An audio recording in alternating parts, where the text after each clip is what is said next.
91 ஆண்டுகள் 5 தலைமுறைகள் பாரம்பரியமிக்க எஸ்பிஎஸ் கடலை மாவு மற்றும் கேப்பை மாவு. உங்கள் ஆரோக்கியம் எங்கள் சந்தோஷம். எல்லா புகழும் ரஹ்மான் சாருக்கு. ஏன்னா பாட்டு அவ்வளவு நல்லா அவர் போட்டிருக்காரு. அவ்வளவு சந்தோஷமா இருக்கு. ஆனா எனக்கு அது மேல எந்த ஒரு உரிமையோ சென்ஸ் ஆஃப் ஓனர்ஷிப்பே எனக்கு இல்ல. த்ரிஷா மேம் அவங்க லிப்சிங் பண்றதை பார்த்துட்டு இது சுகர் டாடி அப்படி சொல்றாங்க. படம் பார்த்தா உங்களுக்கே தெரியும். படம் பார்க்குற வரைக்கும் வெயிட் பண்ணுவோம். கார்த்திக் நேதா அவர் என்ன சித்தப்பான்னு சொன்னாரு ஆடியோ ஃபங்க்ஷன்ல. அவருக்கு நான் சொல்றேன், அவர் என் பெரியப்பா. தீபா பண்ணதா இல்ல சின்மை பண்ணதா? ஆன் ஃபேஸ் ஸ்ட்ரைட் பர்சனல் ஏதோ ஒரு இடத்துல ஒரு சின்னதா ஒரு கொஞ்சம் அப்படின்னா ஏன் ரஹ்மான் சாருக்கு அந்த கரு மை கொண்ட கண் நோக்கி அதை படிக்கும்போது விகடன் வியூவர்ஸ்க்கு வீசன் எல்லாரோட ஒரு பெரிய ஹாய். இன்னைக்கு நம்ம யார் மீட் பண்ண போறோம் அப்படின்னு சொல்லி பார்த்தோம்னா, இவர் வந்து எடுக்காத பரிமாணமே இல்லை அப்படின்னு தான் சொல்லணும். Starting from writer, producer, actor, director, இப்போ லிரிசிஸ்டாவும் ரீசெண்ட் டைம்ஸ்ல கலக்கிட்டு வராரு. தி வெரி ஃபேமஸ் சிவானந்த் நம்ம கூட இருக்கிறாங்க. வெல்கம் சார், எப்படி இருக்கிறீங்க? வணக்கம், நல்லா இருக்கேன். நீங்க எப்படி இருக்கீங்க? நான் ரொம்ப நல்லா இருக்கேன் சார். அண்ட் நான் சொன்ன மாதிரி அந்த ஒரு லிரிசிஸ்ட் அப்படிங்கிற ஒரு விஷயம் இப்போ எங்கே திரும்பினாலும் முத்தமழை அப்படி பொழியுது அப்படின்னு தான் சொல்லணும். இவ்வளோ பெரிய வரவேற்பு எதிர்பார்த்தீங்களா சார்? எல்லா புகழும் ரஹ்மான் சாருக்கு. ஏன்னா பாட்டு அவ்வளவு நல்லா அவர் போட்டிருக்காரு. தமிழ்ல எத்தனையோ நல்ல பாட்டுகள் நம்ம பல வருஷங்களுக்கு ஞாபகம் வச்சிருக்கோம். ஸோ அந்த மாதிரி ஒரு பாட்டு எப்பாவது அமைஞ்சா சந்தோஷமா இருக்கும்னு நினைச்சது உண்டு. நான் என்ன பாடல் ஆசிரியரா அப்படி கன்சிடர் பண்ணது இல்ல. வாய்ப்பு கிடைச்சதுக்கு ரொம்ப சந்தோஷம். அண்ட் வந்து இந்த படத்துலயே ஒரு 2 பாட்டு எக்ஸ்ட்ரா எழுதிருக்கீங்க. மொத்தமா 3 பாட்டு அப்படின்னும் போது முத்தமழை, எங்கேயோ அண்ட் சுகர் பேபி அப்படின்னும் போது 3மே எங்கேயோ ஒரு இடத்துல பெண்மையை சார்ந்து அண்ட் ஒரு விதமான 3 எமோஷன்ஸ் சொல்ற மாதிரியான ஒரு சாங். அவ்வளோ வெர்ஸ்டாலிட்டி ஒரே படத்துல அப்படின்னும் போது எதிர்பார்த்தீங்களா? இந்த வாய்ப்பு எப்படி வந்து தேடி வந்தது? ஸோ ஆக்சுவலாக இவ்வளோ பாட்டு எழுதணுங்கிற பிளான்லாம் கிடையவே கிடையாது. கார்த்திக் நேதா நடுவில் 2 ரொம்ப அருமையான பாடல்கள் எழுதியிருக்காரு, அதையும் கேட்டிருப்பீங்க. 5 வண்ண பூவையும் விண்வெளி நாயகாவும் எழுதியிருக்காரு. சாரே ஒரு பாட்டு எழுதியிருக்காரு, ஜெங்குச்சான் கமல் சாரே. I'm lucky. ஏன்னா இப்போ ஒரு பெண்ணோட மனநிலையை பிரதிபலிக்கிற 3 பாடல்களும் எழுதுறதுக்கு எனக்கு வாய்ப்பு கிடைச்சதுல ரொம்ப சந்தோஷம். பொன்னியின் செல்வன்ல எழுதின அலைக்கடல் ஆழம் கூட ஒரு பெண்ணோட பாயிண்ட் ஆஃப் வியூல தான் இருந்தது. I think I'm lucky to actually explore that. Yeah. And actually இது வந்து உள்ள நோக்கி பார்க்கும்போது ஒரு பெண்ணுடைய மனசு வந்து நம்ம பேசணும் அண்ட் அவங்க கிட்ட இருக்கிற ஃபீலிங்ஸ் எல்லாம் நம்ம சொல்லணும் அப்படின்னாலே அதுக்கு ஒரு தனி புரிஞ்சுக்கிற திறமை வேணும் இல்லையா? Okay okay. ஏன்னா யூஸ்வலா எல்லாரும் எதிர்பார்க்கறது வந்து ஒரு பெண் வந்து பெண்ணோட ஃபீலிங் சொல்றது ஈஸியா இருக்கும் அப்படின்ற மாதிரிதான் நினைப்பாங்க. சோ பெண் ரைட்டர் தேடுற இடத்துல ஒரு ஆணா பெண்ணோட மனசு புரிஞ்சு எழுதணும் அப்படிங்கிறது அது டஃபா இருக்குமா? கண்ணதாசன் எவ்வளவு நல்ல பாட்டு எழுதியிருக்காரு தெரியுமா? பெண்களோட பாயிண்ட் ஆஃப் வியூல ரொம்ப அருமையான பாடல்கள் 60ஸ்ல அவரோட எழுத்துக்கள்ல வந்திருக்கு. ஸோ அதே மாதிரி பாரதியாருடைய கவிதைகள்ல கண்ணன் என் காதலன் அந்த ஹோல் சீரீஸே ஒரு பெண்ணோட பாயிண்ட் ஆஃப் வியூல தான் எழுதியிருக்காரு. ஸோ இது எதுவும் புதுசு இல்லைன்னு நினைக்கிறேன். மேபி நான் பெண்களால வளர்க்கப்பட்டவன். என்னுடைய அம்மா, பாட்டி, என்னுடைய சித்திகள், அதே மாதிரி எனக்கு தோழர்களோட தோழிகள் அதிகம். அதனால மேபி பர்டிகுலரா வந்து எல்லாரும் ரொம்ப ஃபீல் பண்ணி ரிலேட் பண்ணிக்கிறது சோஷியல் மீடியால நம்ம பார்க்கும்போது, காலை கனவினில் காதல் கொண்டேன், கண் விழித்தேன் அவன் காணவில்லை, என்னோடு உன்னை ஒன்றாக்கும் வரை என்ன செய்தும் வலி தீரவில்லை, கண்ணான கண்ணே என் கண்ணாளா, என் உள்மன காதல் கண்டாயா, கருமை நிற கண்ணோக்கி பொய் சொல்லி நின்றாயா, போதும் போதும் என்று சென்றாயா. இது வந்து அந்த படிக்கும் போதே ஒரு கவிதை, ஒரு பாடல் வரி, இப்படி எனக்கு பிரிச்சு பார்க்க முடியல. இவ்வளோ ஒரு ஃபீலிங்ஸ் உண்டான ஒரு ரைட்டப் அப்படின்னும் போது அது எப்படி சார்? தேங்க்யூ. நீங்க அதை பாராட்டும் போது எனக்கு இன்னும் கூட பிடிச்சிருக்கு. ஏன்னா அந்த கதைக்கும் கதாபாத்திரத்துக்கும் அந்த பாடலுடைய டியூனுமே உங்களை கைப்பிடிச்சு கூட்டிட்டு போற மாதிரி தான் இருக்குது. ஸோ கிட்டத்தட்ட ஒரு சீன் எழுதுற மாதிரி தான் வச்சுக்கோங்களேன். ஒரு காட்சி எழுதுறோம், அதுக்கு வசனம் எழுதுறோம்னா அந்த கதாபாத்திரத்தோட பார்வையில அவங்க இந்த விஷயத்த எப்படி பேசுவாங்க, இவங்க இப்படி பேசும்போது அவங்க எப்படி பதில் சொல்லுவாங்கன்னு யோசிச்சு எழுதுறது தான் ஒரு திரைக்கதை வசனகர்த்தாவுடைய வேலை இல்லை. அதே போல பாடல் எழுதும் பொழுதும் இந்த கதாபாத்திரத்துடைய பாயிண்ட் ஆஃப் வியூலன்னு பார்க்கும்பொழுது வந்துடுதுன்னு நினைக்கிறேன். ஓகே. அண்ட் அடுத்த பாட்டை நம்ம பார்க்கும்போது சுகர் பேபி எக்கச்சக்கமான ட்ரெண்டிங் பாட்டு வந்து ரிலீஸ் ஆகும்போது உண்மையிலே த்ரிஷா பாடுறாங்களா இல்ல த்ரிஷாவோட கேரக்டர் வந்து இந்திராணி பாடுறாங்களா, இந்த மாதிரி நிறைய கன்ஃபியூஷன்ஸ் இருந்தது. அண்ட் அப்படி இருக்கும்போது பாட்டோட வரிகள் எடுத்து பார்க்கும்போது என்னடா சொல்ல வராங்க அப்படின்ற ஒரு ஃபீலும் இருந்தது. அண்ட் ஏகப்பட்ட எமோஷன்ஸ் வந்து மிக்ஸ் ஆயிருந்தது. கைண்ட் ஆஃப் வந்து ஒரு ரிவெஞ்ச் சொல்ற மாதிரியும் இருந்தது, ஒரு சின்ன ஏதோ ஒரு இடத்துல ஒரு லவ் சொல்ற மாதிரியும் வருது. எக்கச்சக்கமான விஷயங்கள் வந்து அந்த பாட்டுல உள்ள இருக்கு. Pure Rahman sir magic. அது டைரக்டர் ஆசைப்பட்டபடி அது வந்து ஒரு ஜாஸி லவுஞ்சி கைண்ட் ஆஃப் சாங் அது. ஓகே, அதுல அவர் பல்லவி அழகா எழுதிட்டாரு. அதோடைய டேக் ஆஃப் பாயிண்ட் அவருக்கு கிளியரா இருந்தது. ஃபர்தரா அதோடைய கவிதை வரிகள் கொஞ்சம் செந்தமிழ்ல இருந்தா நல்லா இருக்கும்னு ஒரு எண்ணம். அதனால தான் அப்படி ட்ரை பண்ணோம்.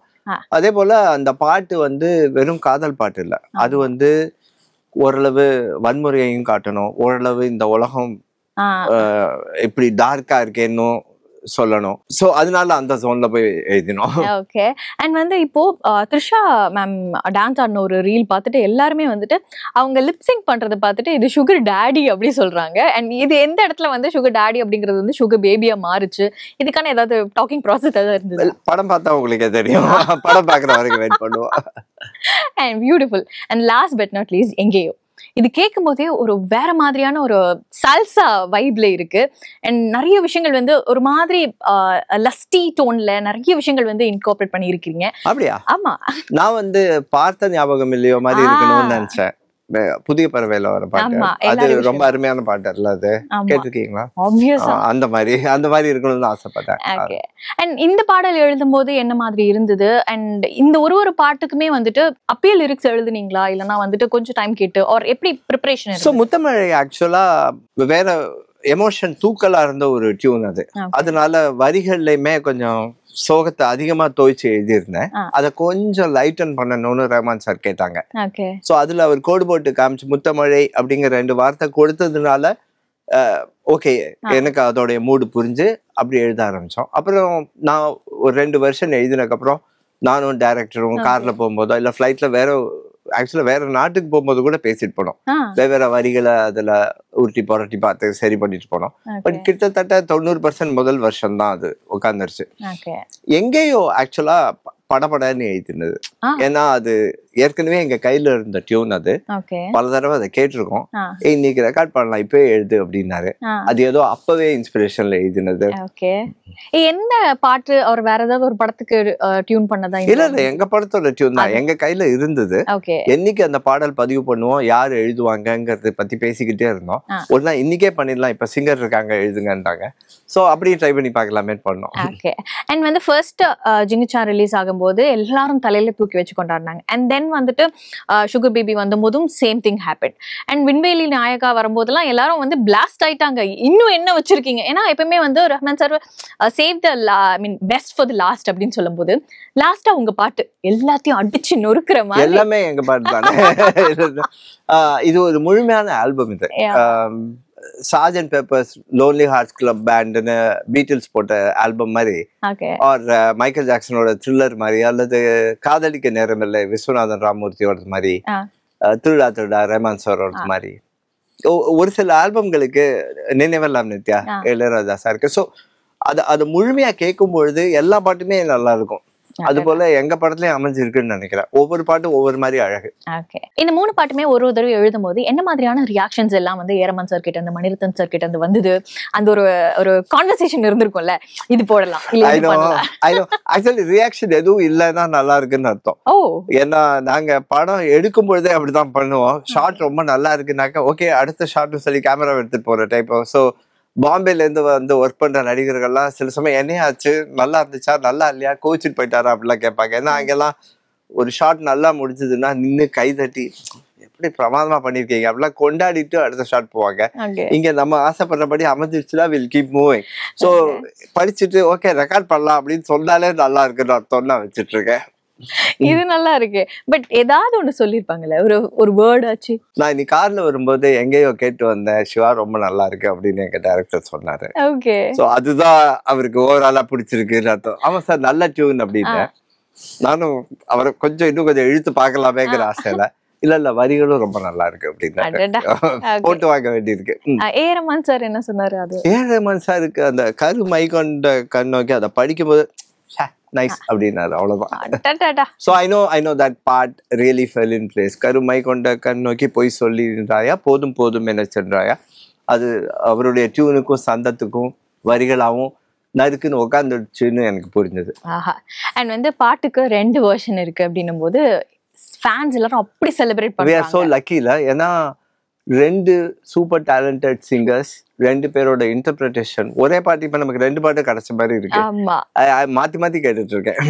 அண்ட் ஆக்சுவலி சொல்ல போனா தீவ் பாடினதுல வந்து ஏகப்பட்ட கிரீஃப் அண்ட் பெயின் வந்து ரொம்ப எக்ஸ்பிளிசிட்டா எக்ஸ்பிரஸ் பண்ற மாதிரி இருக்கு. அண்ட் இன்னொரு பக்கம் நம்ம சின்மையோட வெர்ஷன் பார்க்கும்போது அந்த ரெண்டிஷன் கேட்கும் போதே அவுட் ஆஃப் லவ் ஒரு பர்சனால எவ்வளவு லவ் பண்ண முடியும் அப்படின்றது வந்து தெரிய வருது. கரெக்ட், நானும் அப்படித்தான் உணர்றேன் அதை கேட்கும் பொழுது. ரெண்டும் கம்ப்ளீட்டா வெவ்வேறு மாதிரி 2 எமோஷன்ஸ் மேல ரைட் பண்ற மாதிரி இருக்கு. பிரில்லியன்ட் ரெண்டரிங்ஸ் ரெண்டுமே. Really lucky we are. Okay. And வந்து இதுல சின்ன நுவான்சஸ் நோட் பண்ணிட்டு லாஸ்ட்ல முடியும் போது வந்துட்டு இன்னும் வரும் எந்தன் கதைன்னு முடியும் போது அந்த லாஸ்ட் ஹம்மிங் ஹஸ்கில வாய்ஸ்ல ஒரு ஹம்மிங் வருது இல்லையா, அது வந்து சின்மையோடது அப்படின்ற மாதிரி சொல்லியிருக்காங்க.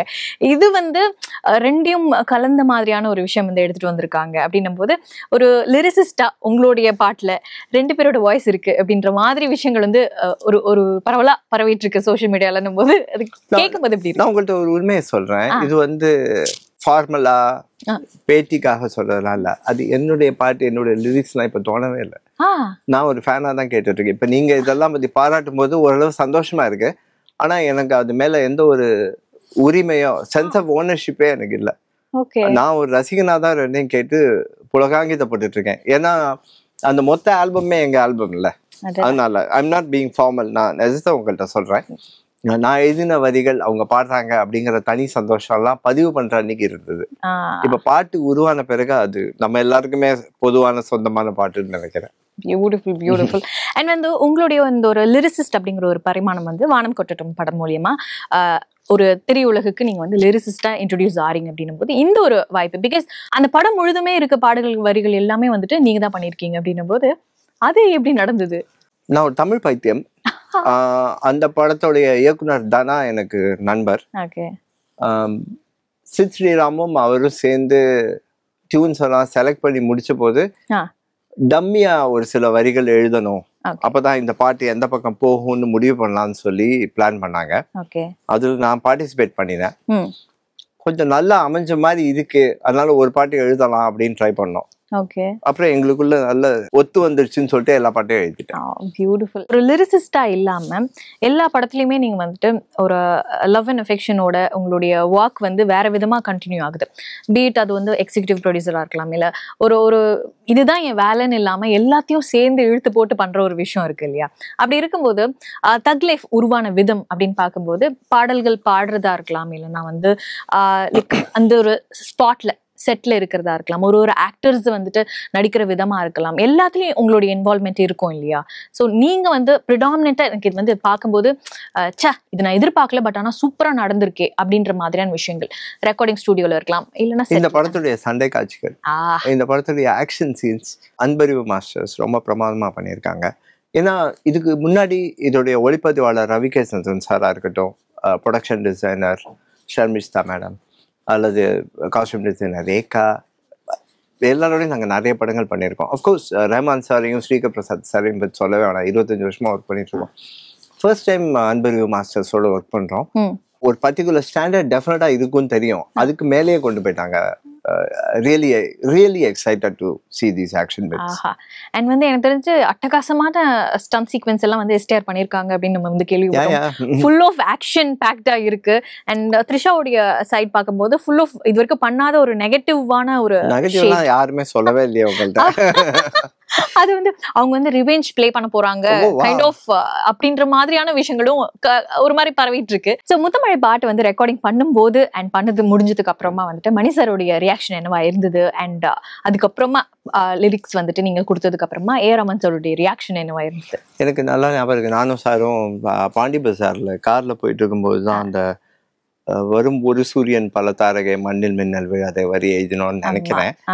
கவிஞன் ஆயிட்ட அப்படின்னு சொல்றாரு. he liked it. ஏன்னா உங்கள்கிட்ட அப்போ சொன்ன மாதிரி என்னுயிர் தோழி கேள் ஒரு செய்தி மாதிரி 1960s தமிழ் பட பாடல்களில் கண்ணதாசன் ஸ்டைலில் எழுதணும்னு ஆசைப்பட்டேன். அண்ட் ரஹ்மான் சாருடைய அப்ரோச்சும் அதை கேட்கறதுக்கு வந்து இது ஒரு பாரடி கண்ணே கொஞ்சம் what I'm saying அந்த மாதிரி ஒரு பாட்டோடைய ஒரு தாளக்கட்டும் நடையும் இருந்தது. அதனால கொஞ்சம் பழந்தமிழா இருந்தா பரவாயில்லன்னு சொல்லி தான் ட்ரை பண்ணோம். அண்ட் வந்து இந்த முத்தமிழை பாடும்போது தீயோடைய ரியாக்ஷன் என்னவா இருந்தது? அண்ட் பாடி முடிச்சதுக்கு அப்புறம் நீங்க என்ன சொன்னீங்க? உங்களுக்கு பிடிச்சிருந்ததா? ஐயோ என்ன சொல்றீங்க, தீயோட ரெக்கார்டிங் வாஸ் கிரேட் ஃபன். ஏன்னா அவங்க ஒரு யங் உமன் அவங்க. ஸோ அந்த she has a very unique style. தீயோடைய ஸ்டைலுங்கிறது அவங்களுடைய சிக்னேச்சர் மாதிரி. ஸோ அவங்க குரல்ல முதல் தடவை கேட்ட போதே blown. Same thing with Chinmayi பிற மொழிகளில் பாடி தான் கேட்டோம். ஏன்னா அவங்க ஹிந்திலையும் தெலுங்குலையும் பாடினாங்க. அதுக்கப்புறம் தமிழில் கேட்கும்பொழுதும் ஒரு தனியாக எக்ஸ்பீரியன்ஸ் தான். ரெண்டு வெவ்வேறு பாட்டு மாதிரி தான் எனக்கு இருக்கு. பட் ஆனால் அந்த ஒரு ரெண்டிஷன் கேட்கும்போது சின்மையுடைய வாய்ஸ்ல கிட்டத்தட்ட ஒரு 7 வருஷம்க்கு அப்புறம் ஒரு பாடல்ல அவங்களுடைய குரல்னும் போது ஃபேன்ஸ் எல்லாம் செலிப்ரேட் பண்றாங்க. உங்களுக்கு அது ஃபர்ஸ்ட் டைமா கேட்கும்போது எப்படி இருந்தது? நாங்க ஏற்கனவே தி குரல்ல கேட்டு ரசிச்சு எடுத்த பாட்டு. இது கொஞ்சம் கிளாசிக்கல் ஸ்டைல் அழகா கலந்தும் இன்னும் கொஞ்சம் ரொமான்ஸ் அதிகமாகவும் இருக்கிற மாதிரி இருந்ததுனால புது இன்டர்பிரிட்டேஷன் ரொம்ப சந்தோஷமா இருந்தது. அண்ட் வந்து இது இன்னொரு பக்கம் பார்த்தோம்னா இது கமல் சார் மணி சார் உடைய படம் அப்படின்ற மாதிரி போனாலும் ஏதோ ஒரு இடத்துல வந்துட்டு இந்த ஒரு தக் லைஃப் படத்துக்கான ஒரு அடையாளமா முத்தமழை வந்து மாறி இருக்கு. அண்ட் அது சொல்றீங்க எல்லா பாட்டுமே தாங்க. விண்வெளி நாயகா அஞ்சு வண்ண பூவே. பட் ஆனா இன்னும் ட்ரெண்டிங் நம்பர் 1ல எல்லாருடைய பிளேலிஸ்ட் வந்து ரூல் பண்ணிட்டு இருக்கு முத்தமழைன்னே சொல்லலாம். ஏன்னா 2 வெர்ஷனுமே மாத்தி மாத்தி கேட்கறாங்க அப்படின்னும் போது உங்களுடைய ஒரு புது அடையாளமா, ஏன்னா என்னதான் நீங்க வந்து ஒரு ப்ரொடியூசரா வந்திருந்தாலும் எவ்வளவு வருஷங்கள் டிராவலா இருந்தாலும் ஒரு லிரிசிஸ்டா இது வந்து உங்களுக்கு ஒரு புது அடையாளத்தையே வந்து உருவாக்கி கொடுத்துருக்கு அப்படின்ற மாதிரி எடுத்துக்கலாமா நம்ம இதை? சந்தோஷம் தான், ரொம்ப சந்தோஷம். கார்த்திக் நேதா அவர் என்ன சித்தப்பான்னு சொன்னாரு ஆடியோ ஃபங்க்ஷன்ல. அவருக்கு நான் சொல்றேன், அவர் என் பெரியப்பா. He should listen to this. Okay. But இந்த மாதிரியான லைக் எல்லா பக்கத்துல இருந்து வரக்கூடிய ஓவர்வெல்மிங் ஆன லவ் எப்படி இருக்கு? பாடல்கள் காலம் கடந்து நிக்கிற மாதிரி ஏதோ ஒரு பாட்டு நிற்க போது அது நம்ம கான்ட்ரிபியூட் பண்ணிருக்கோம். யார்கிட்ட சொன்னாலும் சந்தோஷம். அது நமக்கு தெரியாது இது எவ்வளவு நான் இருக்கும்னு. பட் ரொம்ப எல்லாரும் ரசிக்கிறத பார்த்தா இட்ஸ் எ கீப்பர்னு நினைக்கிறேன். ஓகே. பட் இப்போ வந்து ஒரு எழுத்தாளரா நீங்க பிறர் எழுத்தாளர்கள் வந்து பார்க்கும்போது எனக்கு தெரிஞ்சு கமல் சார் அண்ட் இன்னொரு பக்கம் வந்து கார்த்திக் நேதா சார் அப்படின்னும் போது இவங்க எழுதின வரிகள்ல யார் ஃபேவரட்னு சொல்லணும்னு விருப்பப்பட்ட சொல்லுங்க. பட் இவங்க எழுதின வரிகள்ல உங்களை கவர்ந்த வரிகள் அப்படின்ற மாதிரி. இல்ல எனக்கு ஜிங்குச்சான்ல வந்து அவரு ஒரு சில வார்த்தைகளை அவர் திருப்பி கொண்டு வந்ததுல ரொம்ப சந்தோஷம். பந்தலுக்கு ஈசான்ய மூல. I was really happy to hear that. And Karthik நேதாவோட வரிகள் நீங்க பாத்தீங்கன்னாக்க இப்போ விண்வெளி நாயகால அவருடைய தாட் ப்ராசஸ் ஏலேருந்து பிலேருந்து சீனு போல அவருடைய வரிகள் எல்லாத்துலயுமே ஒரு மாடர்ன் பெயிண்டிங்ல இருக்கிற மாதிரி ஒரு தீற்றல் இருக்கு. ஒரு 2 வரி ஒரு விஷயத்த சொல்றாரு, அடுத்த 2 வரி வேற ஒரு விஷயத்த சொல்றாரு. அது ஒரு அழகை கொடுக்குது. அது ஒரே நேர்கோட்டுல போற சிந்தனை போக்கா அது இல்ல. 2 வெர்ஷன் இருக்கு இல்லையா சார் முத்தமழைக்கு? உங்களுடைய பர்சனல் ஃபேவரட்டான ஒரு விஷயம் அப்படின்னா எது சொல்லுவீங்க? இந்த தீ பாடினதா இல்ல சின்மை பண்ணதா?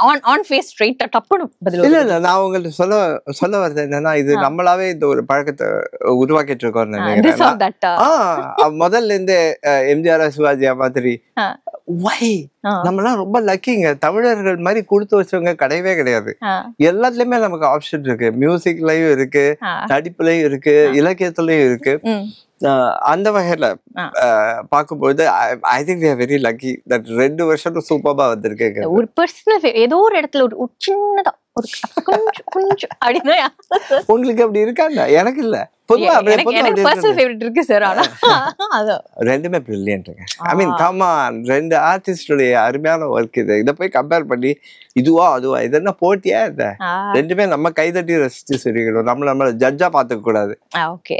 அண்ட் 2 பேருடைய வெர்ஷன்ஸ்லயுமே வந்துட்டு ஏதோ ஒரு இடத்துல ஒண்ணு இவங்க சூப்பரா படிப்பாங்க, இன்னொன்னு இவங்க சூப்பரா படிப்பாங்க இல்லையா? அந்த மாதிரி நீங்க நோட்டீஸ் பண்ணது தீ பாடினதுல இந்த ஒரு இடம் பிரில்லியன்ட் அப்படின்ற மாதிரி, அண்ட் சின்மை பாடினதுல இது மாஸ் ஃபென்டாஸ்டிக் அப்படின்ற சங்கீத ஞானம் அவ்வளவுலாம் எனக்கு கிடையாது.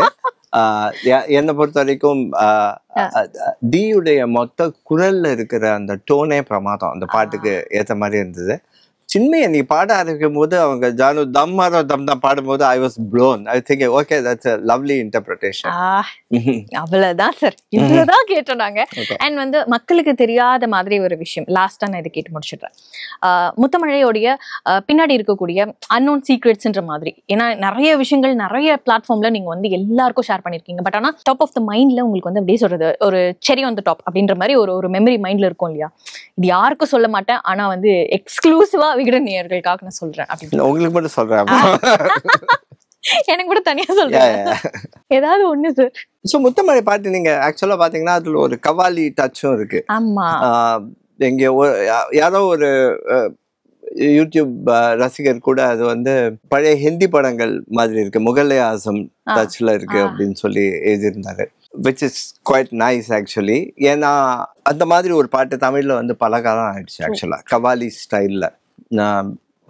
ஸோ முதல் தடவை அந்த பாட்டை நான் கேட்டபோது இது கவாலி ஜோனுக்கு போகும்னு எனக்கு தெரியாது.